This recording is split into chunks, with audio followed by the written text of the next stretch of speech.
Hi everyone! Welcome to this video in which we will be testing different soil mix formulas in terms of plant growth, specifically of a guava plant and its water holding capacity. This Action Eco research is very similar to what I did last semester for CWATS 1, and we are looking back at the results and setup before we can take it to the eco garden we have at school.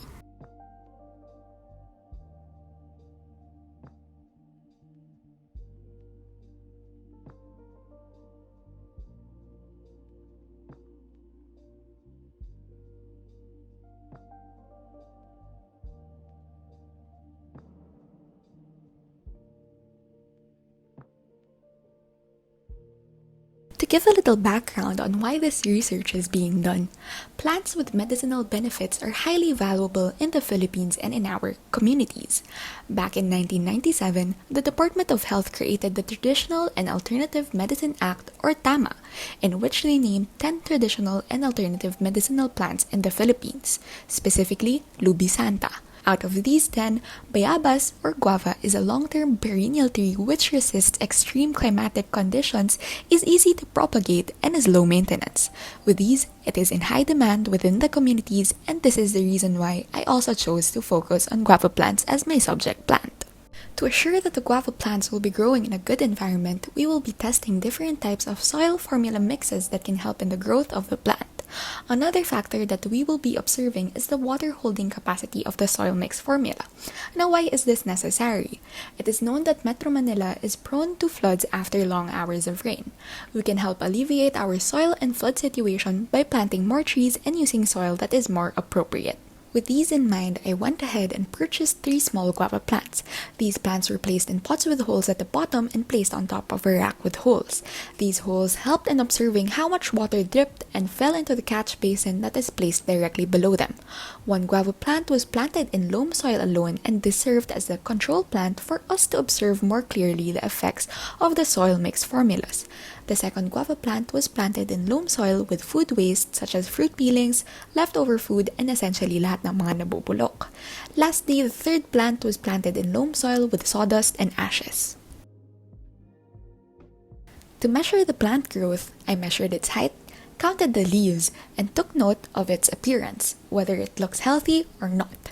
To measure the water holding capacity of the soil formula, I placed a small catch basin directly below the plants and measured the difference of water levels hours after it rained or after watering them.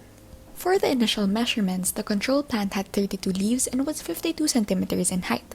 The guava plant with food waste had 18 leaves and was 58 centimeters in height. And the guava plant with ashes and sawdust had 29 leaves and was 52 centimeters in height. The second measurement was taken a week after, and the control plant grew 2 small leaves within a week and grew 2 centimeters in height.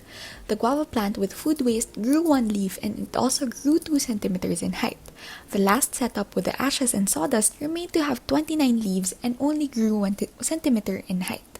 The water measurement was also taken, and it was observed that the guava plant with ashes and sawdust had the most water holding capacity, as its catch basin was the one with the least water, while the setup with the food waste had the least water holding capacity. The third measurement can be seen as below. The trend from the previous week for the water continued.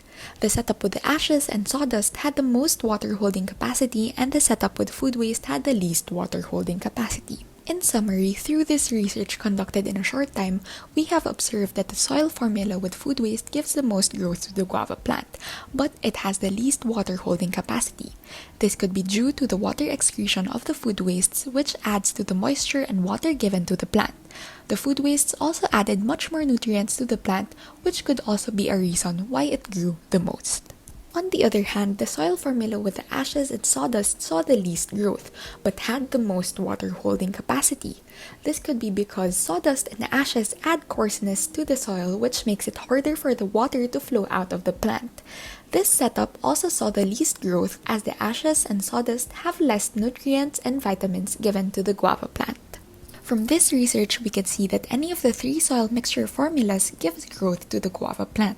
It just depends on what aspect you want to focus on more. This concludes our video on testing different soil mix formulas in terms of plant growth, specifically of a guava plant and its water holding capacity. Thank you!